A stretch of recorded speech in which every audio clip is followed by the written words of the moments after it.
오전 예배에 나오신 성도 여러분들을 주의 이름으로 환영합니다. 오늘은 우리가 함께 모든 것이 주께로부터 왔으니라는 제목으로 말씀을 나눌까 합니다. 이 말씀을 통해 움츠렸던 우리의 신앙이 살아나고 하나님을 위해 믿음으로 살아가는 놀라운 결단이 있는 복된 시간 되었으면 좋겠습니다. 오늘 우리가 함께 읽은 말씀은 역대상 29장입니다. 이 말씀은 다윗의 유언과도 같은 말씀입니다. 역대상 29장 이후에 다윗은 더 이상 등장하지 않습니다. 이제 그의 시대는 지나가고 솔로몬의 시대가 열립니다. 오늘의 말씀은 다윗이 그의 인생의 마지막에 성전 건축을 앞에 두고 남긴 고별사입니다. 그는 평생에 성전을 건축하고 싶었습니다. 그러나 하나님께서 피를 많이 흘린 다윗이 성전 건축하는 것을 반대하셨습니다. 하나님께서는 다윗이 아닌 그의 아들 솔로몬을 통해 성전을 건축하겠다고 말씀하십니다. 다윗은 성전 건축을 위해 모든 것을 준비합니다. 그는 자신이 가진 모든 것을 성전 건축을 위해 드립니다. 29장 1절에서 이 성전은 사람을 위한 것이 아니요 여호와 하나님을 위한 것임을 밝힙니다. 2절에서 그는 하나님의 성전을 위해서 힘을 다해 준비했다고 합니다. 금과 은, 노, 철, 나무, 만호 그 외의 다양한 보석으로 성전 건축을 위해 만반의 준비를 합니다. 3절에서는 그의 사적인 소유, 개인적인 소유까지 하나님께 드립니다. 그 당시 왕들은 자신의 소유가 있었습니다. 이 소유는 고대 왕들이 재난을 당하거나 정치적인 어려움을 당할 때 그때를 위해서 마련해 둔 것입니다. 다윗은 자신의 안전을 보장해 주는 수많은 예물까지도 다 하나님께 드립니다. 마치 자신의 모든 것을 드리는 것처럼 성전 건축을 위해 모든 것을 다 바칩니다. 하지만 억지로 드린 것이 아닙니다. 하나님께 즐거운 마음으로 기꺼이 드렸습니다. 이스라엘의 왕 다윗의 마음을 닮아서 그 백성 또한 성전 건축을 위해 자신의 것을 하나님께 기쁘게 바치는 모습을 오늘 말씀 가운데 볼 수 있습니다. 9절은 이렇게 많은 재물을 바치면서 기쁜 마음으로 드렸다는 것을 네 차례나 강조합니다. 자원하여 드렸다. 그들이 기뻐했다. 온전한 마음으로 자원해 드렸다. 심히 기뻐했다. 드린 재물보다 그 재물을 드린 마음의 아름다움이 강조됩니다. 그렇다면 다윗은 어떻게 기쁜 마음으로 성전 건축을 위해서 은과 금, 나무를 준비할 뿐 아니라 자신의 개인 소유마저도 하나님께 아낌없이 드릴 수 있었는가 하는 겁니다. 오늘 말씀에서 그는 자신의 인생을 돌아보면서 이렇게 고백합니다. 12절에서 부와 귀가 주께로 말미암고 14절에서 모든 것이 주께로 말미암았사오니 우리가 주의 손에서 받은 것을 주께 드렸을 뿐입니다. 16절에서 모든 물건이 다 주의 손에서 왔사오니 다 주의 것입니다. 이 다윗의 고백은 한결같습니다. 모든 것이 주께로부터 왔으니 모든 것을 주께 드린다는 것입니다. 그는 하나님께 자신의 모든 것을 드립니다. 그의 평생의 삶을 돌아보면서 이렇게 고백합니다. 모든 것이 하나님께로부터 왔습니다. 우리가 읽은 본문에서 모든 이란 뜻을 가진 히브리어 콜이라는 단어가 10차례나 등장하고 있습니다. 다윗은 그의 마지막 기도, 마지막 고별사에서 모든 이란 단어를 강조합니다. 이 강조를 통해서 모든 것이 하나님께 속했고 하나님께서 이 모든 것을 나에게 우리에게 주신 것임을 부각시키는 겁니다. 그는 자신의 생애를 돌아보면서 내가 한 것이 아무것도 없음을 인정합니다. 모든 것은 하나님이 주셨고 하나님의 은혜라고 고백하는 것입니다. 부귀함도 존귀함도 명예와 권력도 모든 것이 하나님께로부터 왔습니다. 하나님이 나에게 주신 겁니다. 다윗은 이스라엘의 왕입니다.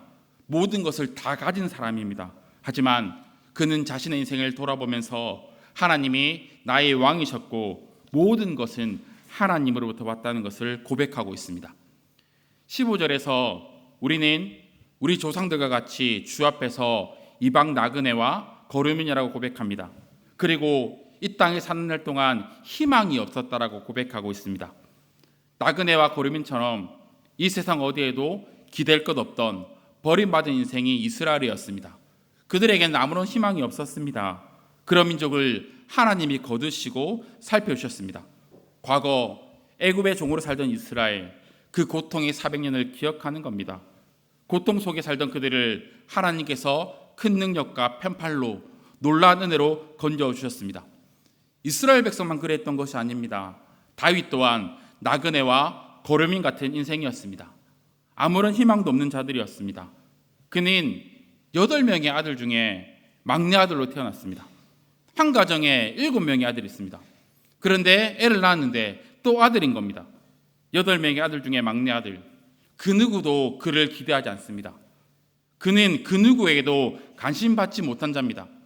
형들뿐 아니라 아버지에게조차 관심과 사랑을 받지 못했습니다. 사무엘상 16장 가운데서 하나님께서 사울을 버리시고 이어서 이스라엘의 왕이 될 사람을 기름 붓기 위해서 사무엘을 이새에게 보냅니다. 사무엘은 다윗의 아버지인 이새와 그의 아들을 제사에 청합니다. 그때 이새는 그의 모든 아들들을 이 제사에 참석시킵니다. 그런데 막내 아들 다윗은 데려오지 않습니다. 사무엘은 이새의 아들을 왕으로 세우기 위해서 7명을 다 살펴봅니다.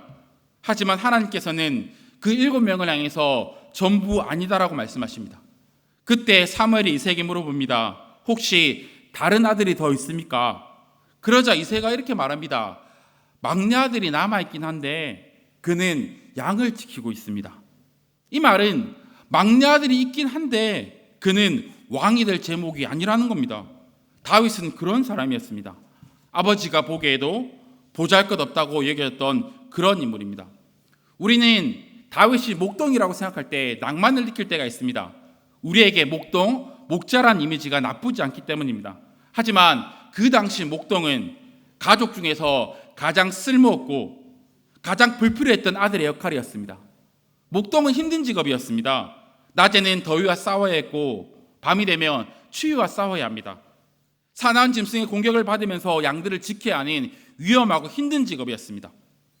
예수님 당시 기록을 살펴보면 좋은 직업, 존귀한 사람일수록 예루살렘 성 안에서 일을 했다고 합니다. 성 안에 있다는 것, 성 가까이 있다는 것은 곧 안전을 보장받는 겁니다. 낮의 더위와 밤의 추위로부터 피할 수 있는 겁니다. 그러나 목동과 목자는 성으로부터 멀리 떨어진 자들입니다. 항상 위험한 일을 감당해야 했습니다. 그래서 가족 가운데 가장 쓸모없고 가장 별 볼일 없고 별 필요가 없던 그런 사람을 목동으로 세웠던 겁니다. 다윗의 아버지 이새마저도 다윗을 비천한 일에나 적합한 사람으로 여겼다는 겁니다. 그리고 사무엘상 17장 가운데서 다윗은 전쟁터에 나가서 형들에게 도시락을 배달합니다. 그때 큰형 엘리압이 다윗을 향해서 노를 바라면서 말합니다.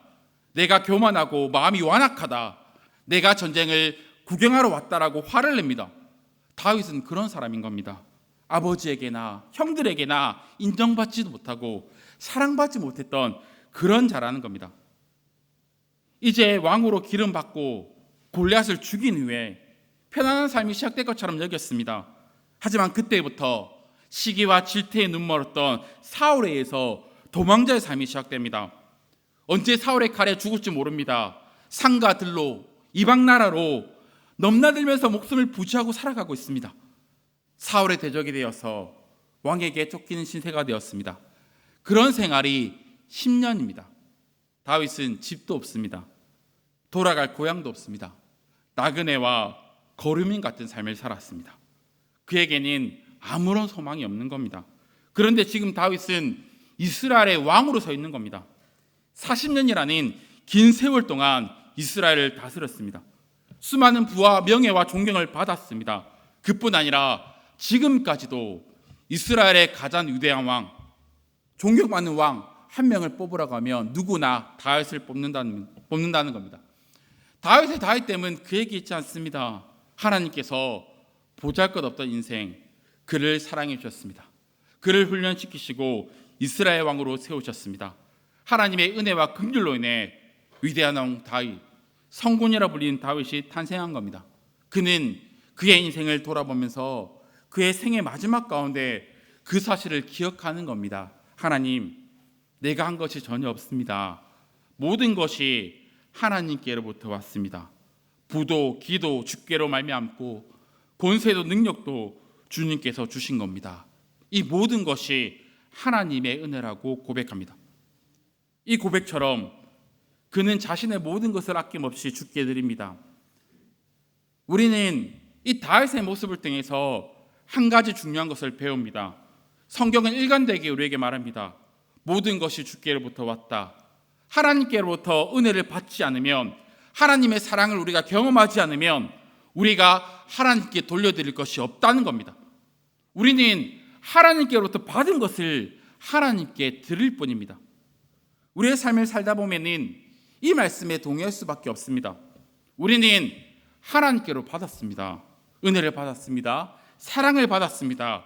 그렇기 때문에 조금이나마 주께 돌려드리는 겁니다. 제가 학창시절에 저는 연산동에 살았습니다. 그런데 저의 교회는 용도에 있었습니다.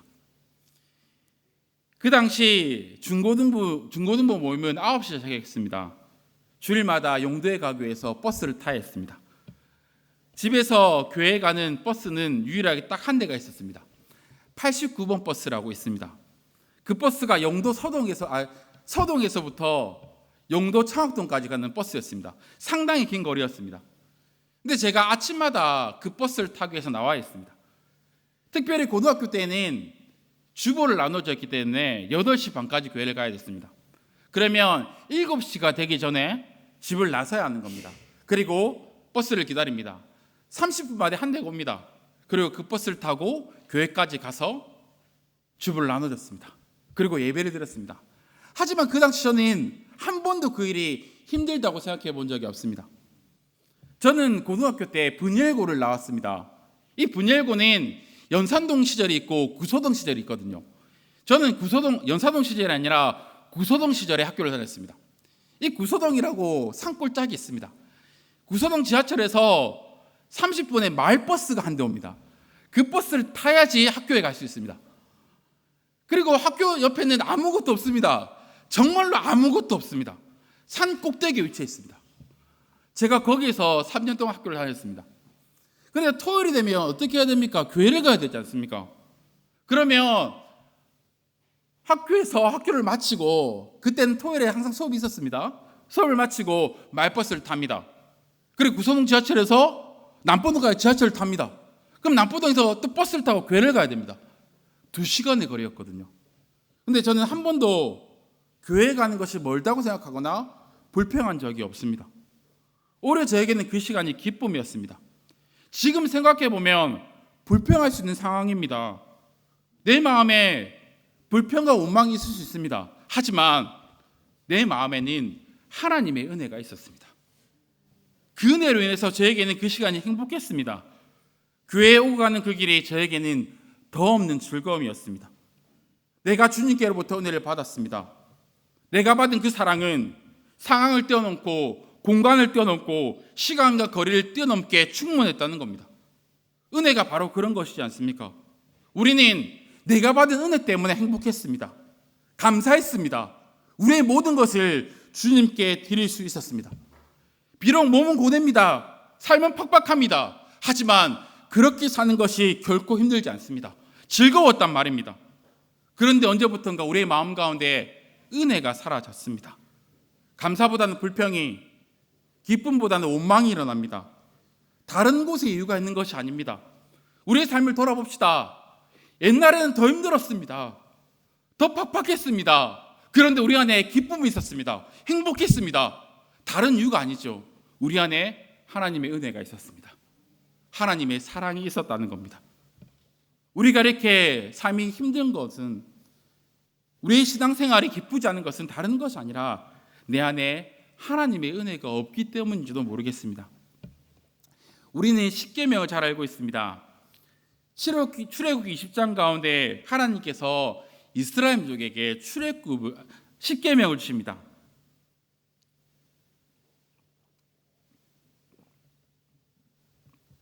십계명의 내용이 중요하지만 그와 함께 우리는 십계명의 서론을 눈여겨봐야 합니다. 이 서론에서 이렇게 말합니다. 나는 너를 애굽 땅 종되었던 곳에서 인도하여 낸 여호와 하나님이다. 하나님이 어떤 분인지를 밝히는 겁니다. 내가 너희를 애굽 땅에서 구원했다. 내가 그 능력으로, 그 은혜로, 그 사랑으로 너희가 하나님의 백성이 되었다 말합니다. 그리고 그 은혜를 받은 백성에게 십계명을 주시는 겁니다. 하나님께서는 우리에게 먼저 하나님의 은혜와 사랑과 자비와 긍휼을 부어 주십니다. 하나님께서 그의 백성에게 놀라운 복으로 채워 주시는 겁니다. 그 놀라운 은혜를 경험한 자들만이 주를 위해 삶을 드리며 살아가는 겁니다. 하나님은 우리에게 뭔가를 요청하실 때 요청을 먼저 하시는 분이 아니라는 겁니다. 은혜를 주십니다. 사랑을 주십니다. 긍휼을 주십니다. 그것을 내가 받았습니다. 받고 나서 하나님께서 그렇다면 그 사랑에 합당하게 살아가라고 말씀하시는 겁니다. 로마서의 구조도 동일합니다. 로마서 1장부터 11장까지 그리고 12장부터 12장까지 많은 학자들은 이렇게 로마서를 구분합니다. 1장부터 11장까지는 하나님의 자비하심이 무엇인지를 설명합니다.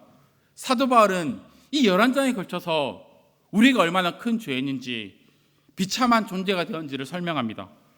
용서받을 수 없는 죄인이 하나님의 은혜 가운데 예수님의 십자가 때문에 구원받은 그 사랑을 구구절절 설명합니다. 그리고 성령을 보내셔서 예수 그리스도를 믿게 하시고 하나님을 아바 아버지라 부를 수 있는 놀라운 은혜를 찬양하고 있습니다. 이 로마서는 우리에게 부으신 하나님의 자비하심, 그 은혜가 얼마나 크고 놀라운지를 감격해서 설명한다는 겁니다. 그리고 이제 12장을 딱 시작하면서 이렇게 말합니다. 그러므로 형제들아, 내가 하나님의 모든 자비하심으로 너를 권하느니 너의 몸을 하나님이 기뻐하시는 산제사로 드리라. 로마서 1장부터 11장을 요약하면서 사도 바울은 딱 한 문장을 씁니다. 그게 뭐냐면 하나님의 자비하심입니다. 로마서 1장부터 11장까지는 설명문으로 되어 있습니다. 그런데 12장을 시작하면서 갑자기 명령형이 등장합니다. 이렇게 쓰여진 이유는 너희가 그 사랑, 그 은혜, 그 긍휼을 경험했다.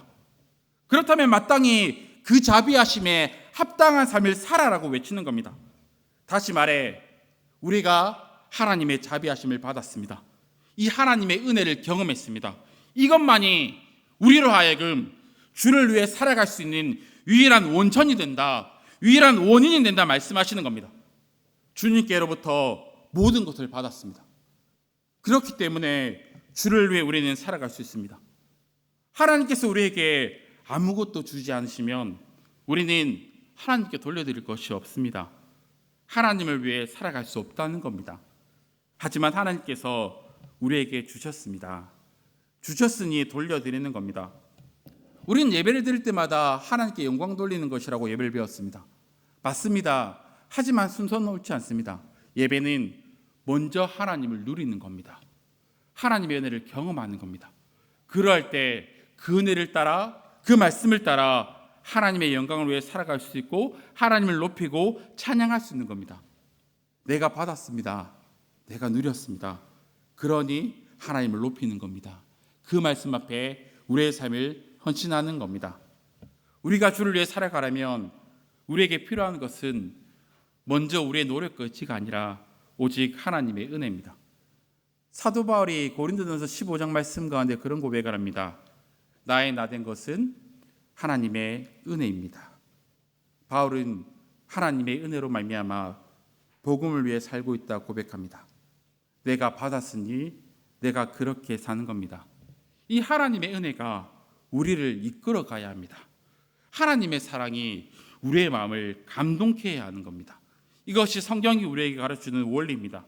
우리의 노력과 우리의 의지가 아닌 오직 하나님의 은혜에 사로잡힌 삶, 그 은혜에 감사하며 은혜에 붙잡힌 삶, 그래서 예수 그리스도를 즐거이 살아가는 삶이 되어야 하는 겁니다. 이제 말씀을 마무리합니다. 시간이 상당히 짧게 끝나네요. 11시 42분밖에 안 됐습니다. 생각보다 많이 준비했다고 생각했는데 생각보다 너무 빨리 끝나서 제가 좀 당황스러운데요. 당황스럽지만 여기까지 하고 마치겠습니다. 예. 이제 말씀을 마무리합니다. 다윗은 그의 인생을 돌아보면서 이렇게 고백합니다. 모든 것이 주께로부터 왔습니다. 주님께 받은 것을 주께 돌려드릴 뿐입니다. 하나님께로부터 받지 않으면 하나님께 드릴 것이 없습니다. 주님으로부터 은혜와 사랑과 능력을 받아야지 하나님을 위해 살아갈 수 있습니다. 지금 우리에게 가장 필요한 것이 바로 이 하나님의 은혜인 것 같습니다. 오래 되어 가면 우리의 신앙이 나태해지기도 하고 느슨해집니다. 우리의 신앙의 연수가 커져갈수록 우리의 삶에 은혜가 없이 형식만 남을 때가 있습니다. 그런데 우리에게 필요한 것은 다른 것이 아니라 다시금 우리에게 부어주시는 하나님의 은혜가 필요하다는 겁니다. 결국 우리가 돌아갈 것은, 우리가 붙잡아야 할 것은 하나님의 은혜입니다. 그 은혜로 인해서 우리는 구원받았고, 그 은혜 때문에 우리는 변화되었고, 그 은혜 안에서 우리는 행복했습니다. 그 은혜로 인해서 감사했습니다. 그 은혜에 감격해서 주님을 기쁘게 섬겼습니다. 다시금 그 은혜 앞에 돌아갑시다. 나를 사랑하신 그분께로 나아갑시다. 다시 회복할 그 은혜를 바라보면서 우리의 걸음이 다시금 주님께로 향해야 될 것입니다. 그리고 어디로부터 우리의 신앙이, 우리의 믿음이 무너졌는지를 한번 살펴봐야 할 겁니다. 우리의 예배가 무너졌습니까? 날마다 교제했던 기도의 삶이 사라졌습니까? 피곤했지만 눈을 비벼가면서 읽었던 말씀을 향한 갈급함이 이제는 우리에게 없습니까? 우리가 어디로부터 우리의 신앙이, 우리의 믿음이 하나님의 사랑이 떨어졌는지를 다시 한번 돌아보면서 우리의 삶을 다시금 회복했으면 좋겠습니다. 예배에 대한 갈급함을 회복하고 다시금 골방의 자리에 나아가 하나님께 기도했던 기도 자리를 회복하고 다시금 주의 말씀을 사모하면서 피곤하지만 힘들지만 그 말씀을 붙들고 읽어가면서 싸웠던 그때를 다시금 돌이켰으면 좋겠습니다. 이 예배를 드린 우리의 마음이, 우리의 태도가 좀 새로워졌으면 좋겠습니다. 이렇게 우리가 결단하며 나아갈 때 하나님께서 우리에게 다시금 은혜를 부어주실 겁니다. 그 은혜만이 우리를 살게 한다는 것을 기억하면서 다시금 하나님의 은혜를 기대하며 갈급하며 믿음으로 일어나는 기쁨교회 가족 여러분 되시기를 주님의 이름으로 축원합니다.